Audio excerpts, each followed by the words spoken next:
So our next kind of topic, we want to move into like the economic and political areas of America in the 1970s. We've talked a lot about politics. We've talked a lot about the diplomacy and the foreign policy. So diplomacy, the big theme is containment, but Nixon's foreign policy can mostly be called détente. Can you give me an example of détente in action? He visits China, signs the SALT Treaty with Russia, the Helsinki Accords. One more, it's a long word that involves the name of a country that we really screwed up. And Vietnamization, good, getting the U.S. out of that sort of, or trying to get us out of that quagmire. So we talked a lot about all of that, but now we're going to talk about economics. So it's called the economic crisis of the 1970s. And in order to sort of think of the crisis, I want to talk about the two big problems that are facing the U.S. The biggest problem when Nixon takes office, everybody pause and do not look at the board. What year was Nixon elected president? Think, do not raise your hand and do not say it out loud. What year was Nixon elected president? Think, think, think, think, think. What year was Nixon elected president? What year was Nixon elected president? I'm not going to call on you. Please raise your hand if you know the answer. What year was Nixon elected president? Good. Okay, what year was it? Very good. Thank you, Drew. So Nixon's elected president in 1968, and the biggest problem facing the country then is inflation. Let's think. Why might inflation be occurring? What's the real reason? What causes inflation?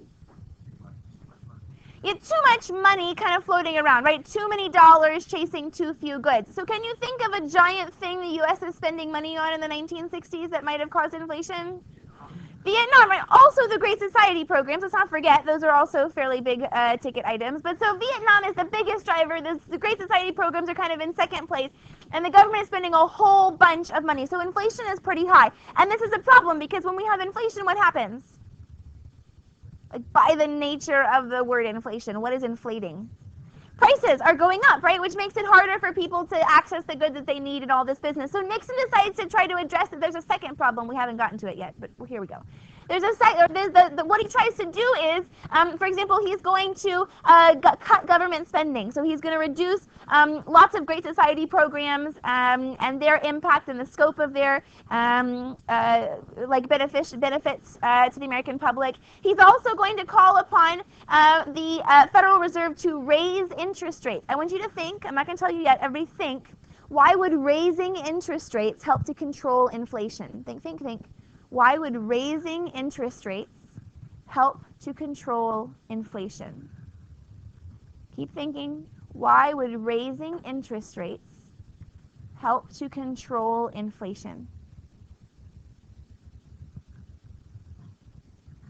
Why would raising interest rates help to control inflation? I will not call on you, but please raise your hand if you think you know the answer. Why do raising interest rates help to control inflation? All right, hands down. Spencer, please tell me why you think that raising interest rates helps to control inflation. No, it doesn't raise the cost of everything. It raises the cost of one specific thing. Right, loans. So if interest rates are higher, people are going to do what? Get more loans or less loans? Less loans, right? And people get less, and it's not just people, it's also businesses. If people and businesses get less loans, then they're going to be buying less stuff. And if they buy less stuff, that should theoretically pull down the price of goods. That should help to control inflation. Nod your head if you understand how raising interest rates is going to help to control inflation. So Nixon thinks this is a really great idea, except for that it causes a recession. Because when we raise interest rates, it means that businesses can't expand, right? Remember, the primary driver of this inflation was spending where? At home or specifically where abroad? In Vietnam, right? So raising interest rates really affects American businesses the most. So it's American businesses who are not able to expand because they can't access cheap credit. And so they're therefore not hiring people. They're not being able to produce as much stuff. Anyway, it's going to kind of be a problem. So we have this recession. Nixon, well, broadly, the Nixon administration led by Congress, or, with a partnership with Congress, is going to establish price ceilings. So like a maximum price for certain goods, which is super anti-capitalistic, but anyway, it works for a little while and helps the economy to recover a little bit. Don't forget, Nixon's going to be reelected in what year? Think, don't say it out loud. Nixon will be re-elected in what year? I just asked you what year he was elected. He serves for 4 years and will be re-elected, and everyone say it. 1972. So he's getting ready for re-election. The economy has kind of stabilized by then, but oh no, it's going to get worse. So remember that whole Six-Day War thing? Which country was involved in the Six-Day War? Don't say it out loud, think. Which country was involved in the Six-Day War? All right, what is it? Israel is involved in the Six-Day War, and they were attacked, if you remember, by pretty much every Arab country. And then were they victorious or did they lose? They were victorious. They win, right? Mostly because we help them, right? We give them a whole bunch of money and really fancy weapons, and they're able to not only just win, but like kick the pants off of the countries who attack them and take over a whole bunch of territory. It gets really bad. Well, we're gonna have a whole nother. There's like a 1973 war, and after that 1973 war, the Arab countries had pretty much had enough with the U.S. supporting Israel, and so a whole bunch of Arab countries, which had already organized themselves into an organization known as OPEC. What does OPEC stand for?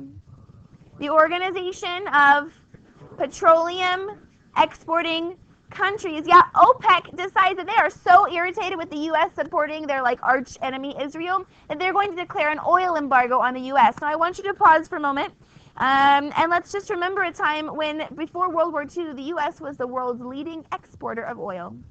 Prior to World War II, the U.S. led the world in oil exports, but that is no longer true in the 1970s because post-colonialism in the Middle East, like entrepreneurs had identified oil reserves in the Middle East, and they had very quickly become, OPEC, the organization, had very quickly become the world's leading exporter of oil. Anyway, OPEC says we're not going to sell oil to the United States. P.S. That's bad. Can you think of a thing that we produce that does not require oil? Well, vegetables don't require oil if you plow and pick them completely by hand and don't use fertilizers or pesticides. Anything else? Organic food. Yeah, again, picked by hand. Almost nothing, because it either requires oil in its actual production or oil products, or it involves plastics, which, as you know, are oil, petroleum-based products, or it requires electricity, and most American electricity is produced by burning oil, so it's actually or it is transported from one place to the other, right? So even if we grew those organic vegetables and picked them by hand, to get them to a market would probably require putting them in a car or a truck, which is going to use, you guessed it, an oil product. So everything requires this. It's really bad. So we end up, there's like a U.S. law passed that reduces the speed limit across the country on interstate highways from 70 to 55. Because scientifically, apparently 55 is like the most fuel efficient point for most cars. They also, in most cities, they instituted gas rationing. So depending on the last number on your license plate, you could get gas only on a certain day a week based on that number, and you could only get 10 gallons at a time. There were often really long lines that you'd wait in for a whole day just to get to the chance to buy some gasoline to put in your car. This was very difficult, and you can imagine the number it did on the U.S. economy, such that, in fact, many businesses struggled and began to lay off workers. So what stagflation is a word that means simultaneously having high inflation, we already had that, and high unemployment. So all these economic problems have now driven the unemployment rate up. Businesses are struggling, they're laying off workers. So now we have high inflation and high unemployment. Oh wait, how do we fight inflation again? What do we do with them? We raise interest rates, but raising interest rates makes it harder to borrow money, which makes it harder for businesses to expand, and therefore, how do we solve, we'll start on the other side. How do we solve unemployment? What do we do? New Deal, we need to solve unemployment, what do we do? Jobs programs, which require the government to spend, that's how economists felt, right? Because actually many economists prior to the 1970s argued that there was no such thing, it was impossible to simultaneously have high inflation and high unemployment, because it doesn't make sense, right? If you have high unemployment, then there shouldn't be that much money floating around in the economy, right? Which should mean that it was going to drive inflation down and we would have low inflation. Or if you have high inflation, there should be lots of money in the economy, which should mean that businesses are able to hire and unemployment should be low. So economists have no idea what to do. No clue. And the problem is that the primary driver in this case of inflation is Vietnam, right? It's exterior to the economy, it's external to the economy. And so therefore, like the stuff we can do in the United States can't change that. And so we can't really fix that inflation, and whatever we do to try to fix that inflation only makes unemployment worse, and vice versa. So anyway, don't worry, because Nixon's going to be out pretty quick. 1972, it's during that election that the CREEP organization, what does CREEP stand for?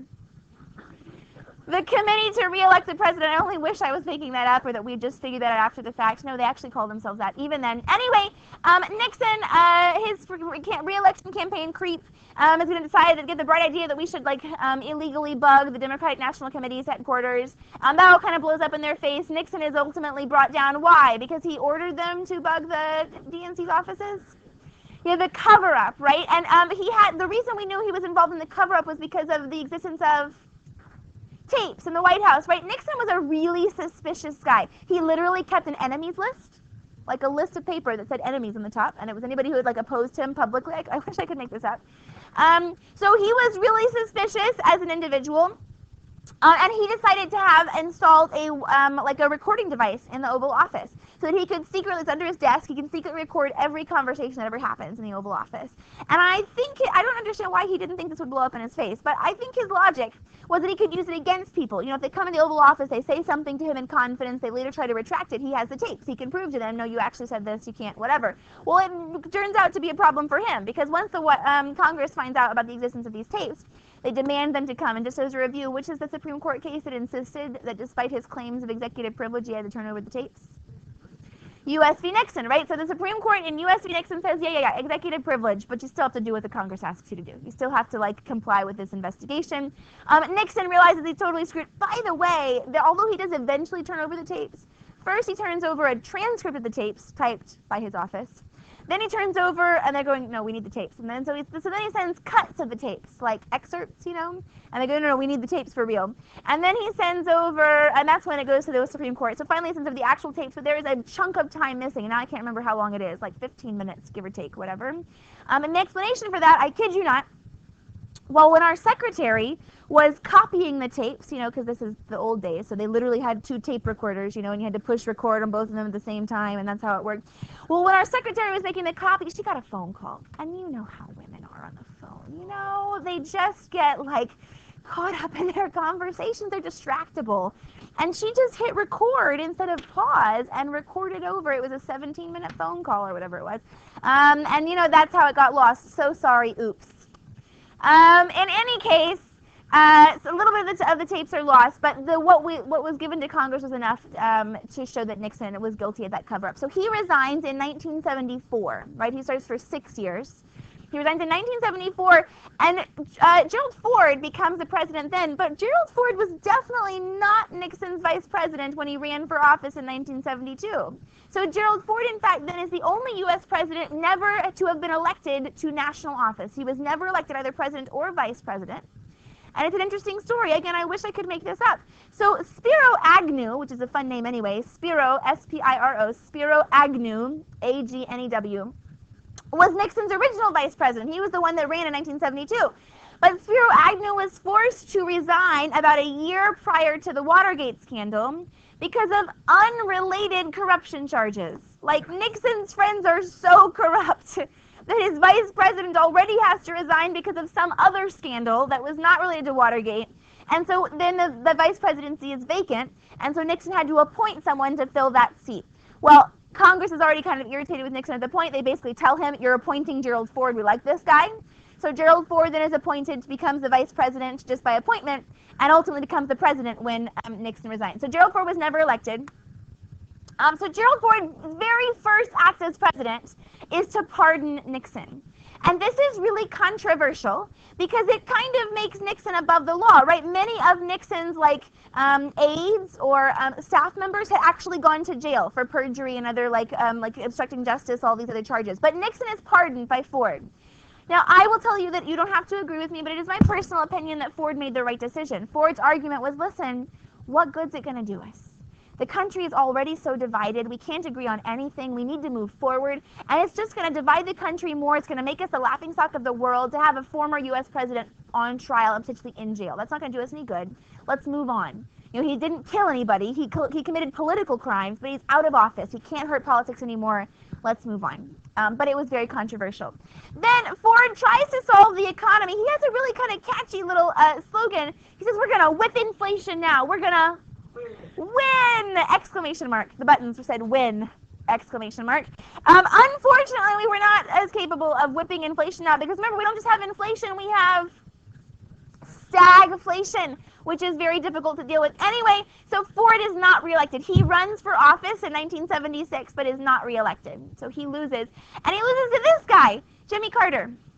Carter is a peanut farmer from Georgia. I'm not making that up either.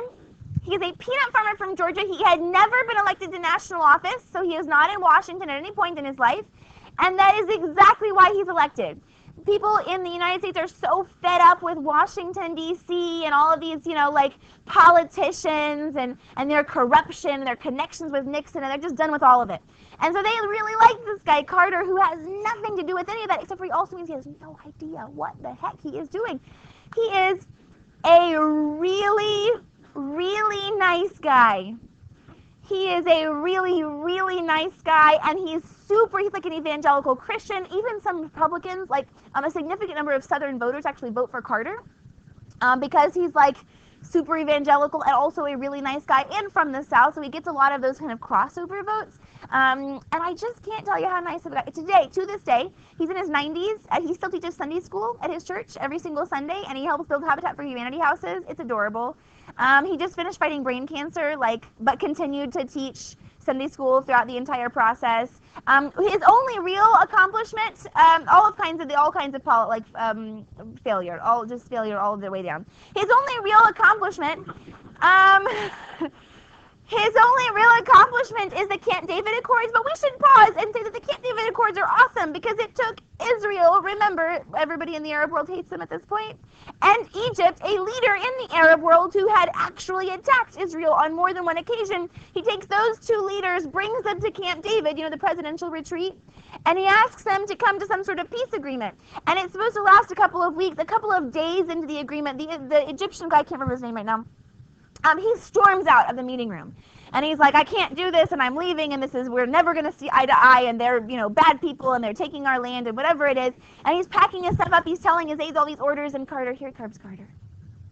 Listen, I know this is really difficult. I know you got a lot of pressure on your shoulders, but just for me, would you please just go back, just for me, and just try to work something out so that we can really have a better world together? I would really appreciate it, as a personal favor. And the Egyptian guy is like, shucks, and he marches back over there, and then they have, another couple of weeks of talks, and they actually come to success. The Camp David Accords are a victory, and Egypt and Israel, Egypt agrees to recognize Israel's existence as a country. They don't specify where Israel should exist as a country, which is like the sticking point a little bit, but they do recognize it as a country that exists, which is important. Remember the Helsinki Accords? When we recognize a country exists, what avenue do we now have to solve problems? Well, diplomacy in general, right? We can use diplomatic avenues to try to solve those problems. If we don't say a country exists, we can't use diplomacy. All we can do is bomb them, right? So this is a step forward. It is one success. And truly, guys, I can't tell you how nice of a guy Carter was. But regularly, Carter is ranked among the top 6, bottom 6 worst presidents in the United States. Normally he ranks worse than William Henry Harrison, and he only served for 33 days. Isn't that sad? It's pretty sad. One good example of his failure, he gives this, so everything's really bad. OPEC will not lift this embargo. The country is still struggling through stagflation. It's really challenging. And so he gives this speech, and I kid you not, the basic message of the speech, he wears this cute little old man sweater, which is adorable. And he gives this speech, and the basic message is, America, you just need to buck up. He literally says, turn down that thermostat and wear a sweater instead and conserve oil. You need to carpool. You just made more sacrifices. He says, we have a crisis in confidence. The real problem in this country isn't the economy. It's a crisis in confidence. Translation, it's your fault. If you would just work a little harder and take a few more sacrifices, we'd get through this just fine. I'm sorry, do Americans like to be scolded? Or told to wear a sweater? Or carpool? None of the above. So everyone was like, who are you, Jimmy Carter, to tell us what to do with our lives? The president. But other than that, And that's a big like public relations failure. Then in Iran, oh, here's another example of how good of a guy he is and also how terrible it is for our country. So you know about the Iranian Revolution happened in 1979? Yes. In 78 maybe. Anyway, the Shah of Iran was this a friend of America. He supported Americans. He like allowed American countries to invest in Iran, oil sales, all that. Also, he's a brutal dictator and like kills people. But you know, he's friendly to us. So he's the Shah of Iran. He is overthrown by the Ayatollah Khomeini. There's this Islamist revolution in Iran. It places like a theocracy basically in charge of the government. Anyway, the Shah happened to be away. He wasn't in Iran when the revolution occurred, when the coup occurs. And so immediately the new Iranian government, led by Ayatollah Khomeini, begins to petition for the Shah to be returned to Iran. They want to put him on trial and kill him, basically. But the Shah has cancer. And so he ends up in the U.S., like, he's trying to, like, just hide from Iran or whatever. And so the Iranian government, they petition Carter, and they say, you've got to send the Shah back, extradite him to us so we can, put him on trial for crimes against our people. And Carter's like, well, but he really needs cancer treatment. So lets him stay.